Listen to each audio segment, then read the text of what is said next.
Hey YouTube, Gear Qualia here, bringing you all my Folktale, Future Card, Buddyfight, Dungeon World deck profile for post-Blazing Overclash.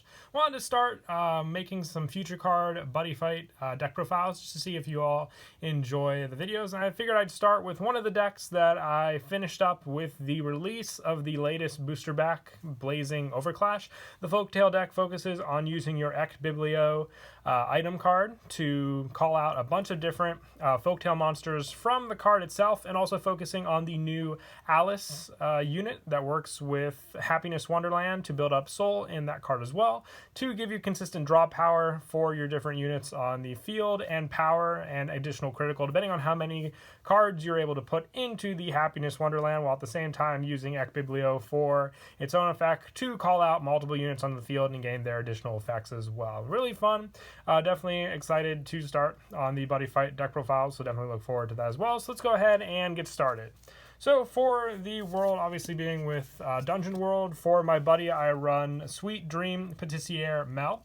I just chose this as my buddy just for a more budget standpoint. You can run Alice or Emma, since you run the same number of cards in your deck for these two, if you have the card for the buddy spot. But I just thought if you want to look for a more budget-friendly option with the deck, Sweet Dream Patissiere Mel, definitely very useful for setup in this deck, and you usually do call it a good amount on the field when you use either Alice or Ect Biblio. So you always have the option to buddy call for it on the field also when you do have it on the field.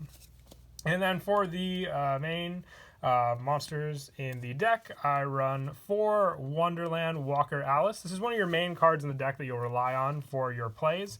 The size of all originally size 1 Folktale monsters on the field is reduced by 1, and as a counter skill, you can call up to 1 size 1 or less Folktale monster from your hand by paying its call cost. You only use this ability once per turn, and during each player's attack phase, you can put a size 1 or less Folktale from into the soul of a Folktale item or spell on your field to stand this card. What's great about the second counter skill is that it is not a once per turn effect, so you can then obviously just keep standing Alice as long as you have the units on the field to use.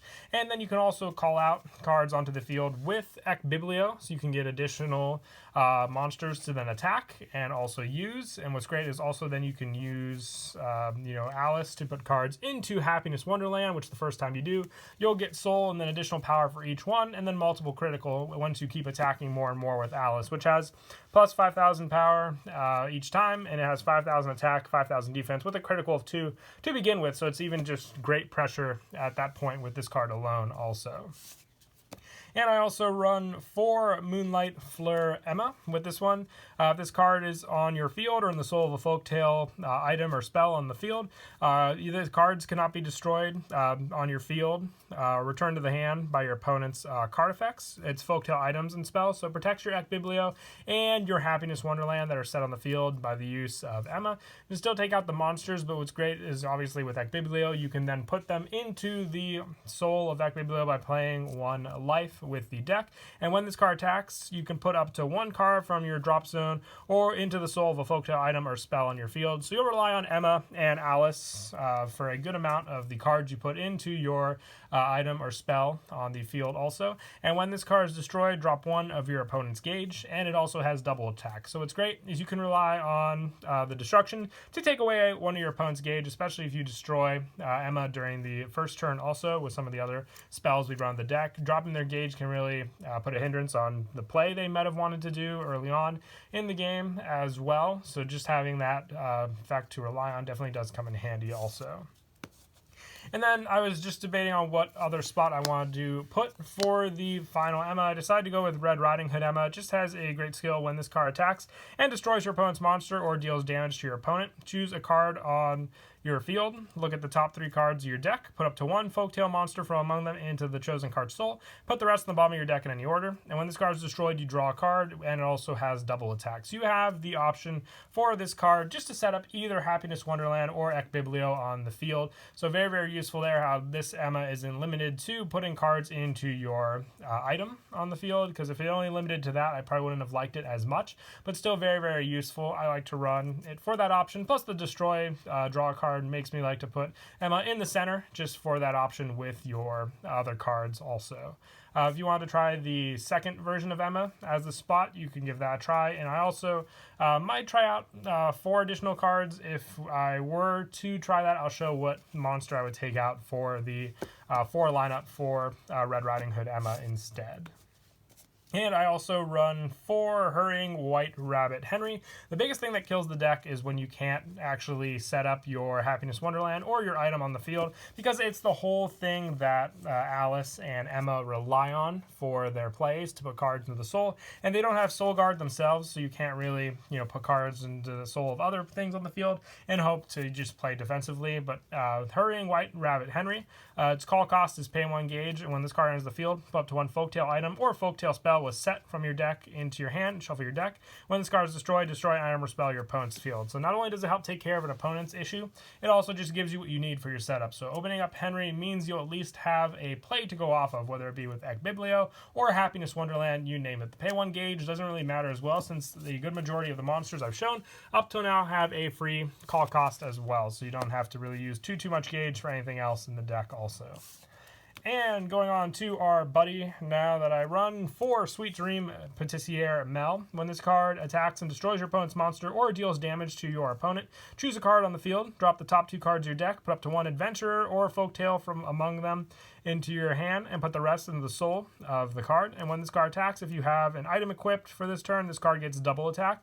This ability only activates once per turn. The double attack definitely does help for the pressure that you can do with the other card effect when it hits. Also, just being able to set up Happiness Wonderland or Ek Biblio with cards and then add the rest to your hand puts immense pressure with Mel, also just being a 6,000 power monster. First turn, I really do like if I have my setup just to call an additional Mel, attack with it. Most of the time my opponent will let the attack go, and then that's my setup right there, giving me the +2 draw bonus from Happiness Wonderland, and also just setting up the soul in the cards I have on the field. And I also run 4 Hunter Jordan. This is just an easy card to make use of with Ek Biblio. When this card enters the field, if you have another Folktale on your field, choose and use one of the following 2. Put the top card of your deck in your gauge and gain 1 life, or you can draw a card. So you can even just call this out normally with Jordan, or you can even build up an amount of Jordan, since it's not a once per turn effect for Jordan, in the soul of Ek Biblio. After they're destroyed, call them back out, keep getting the draw, and then your opponent obviously has to destroy them if they hope to clear out your center, or even if they just want to, clear out any of the Folktale you have on the field. So very, very useful there. For most of the time I do it for the draw, but for some of the other cards we run that do need gauge, that also definitely does help, and the life gain also. And also now, to finish off the monsters in the deck, I run 2 Illusions Dragon, Red Cape Dragon. This is one of the boss monsters I'm trying out in the deck. If you don't want to try Red Cape Dragon, you can try filling in the rest of the spots with Red Riding Hood Emma for those final spot fills. You pay 2 gauge for its call costs. During your turn, you may destroy a Folktale monster on your field and pay 2 gauge. If you do, call this card from your hand without paying its call cost. And if an item on your field has 3 or more soul, this card gets plus 4,000 power and critical of 4. And it also has penetrate, so you can hit for 7 damage alone with this card. So very, very useful there. The only weakness I would say, it doesn't have double attack or triple attack, but this pressure attack alone, after your other cards on the field have already attack, is enough to really scare your opponent, because they'll go for all those attacks, especially if I finish up with Alice, and then obviously just send everything else on the field, call out Red Cape Dragon, especially since I can fill up Ek Biblio quite quickly with Alice also. Then just have this on the field with that pressure that should be enough to attack for game, or at least make my opponent use up all their resources that they didn't want to use. And also for the item I run, the most important one, I run 4 Ek Biblio with this one. A Folktale monster on your field will be destroyed. You may pay 1 life. If you do, put it into this card's soul. So you always have a stock of monsters in the soul to activate March and Panic, which is a counter effect that lets you call up to 3 monsters from this card's soul on separate areas by paying their call cost. You may only use this ability once per turn. And Ek Biblio also has Soul Guard. Very, very useful when you go up against God Punks or anything that can just easily destroy your cards on the field. But it's also able to be protected from destruction if you have Fleur Emma in its soul or just somewhere on the field. So very, very useful card just to protect this card overall for that. But March and Panic, giving you those additional monsters on the field to attack, is what the true pressure going up against your opponents. And then for the spells, I run 2 Happiness Wonderland. This is your main go-to card aside from Ekbiblio. Set remains on the field. You may only set 1 Happiness Wonderland on your field. All Folktale on your field get plus 5,000 for each card in this card's soul. If 3 or more are on your field, Folktale in its soul, it gets critical plus 2. And when a card is put into the soul, you draw 2 cards. This ability only activates once per turn. It also has Soul Guard, but still easily protected when you have Moonlight Fleur Emma. But the soul power protection definitely does come in handy. But also the draw 2 is what I like the most, especially when I set it up with Sweet Dream Patissiere Mel. Very, very useful there for sure to rely on that draw 2, especially turn 1 when you set up that soul. But the critical with all the attacks you can do with Alice is also very, very useful. And I also run the 1 Wonder Princess. This just helps to set up your gauge by destroying a card on their field. So you can, like I said, destroy cards that give you the benefit of the destruction, whether by drawing or taking away your opponent's gauge. And also it's searchable by Henry, so you only really need the 1 in the deck since it is searchable. Same reason why I'm only running 2 Happiness Wonderlands, because you can easily search them out. Any more kind of got cloggy for me in the build otherwise. I also run 2 Illusion Tea Time, just so you have the additional draw power.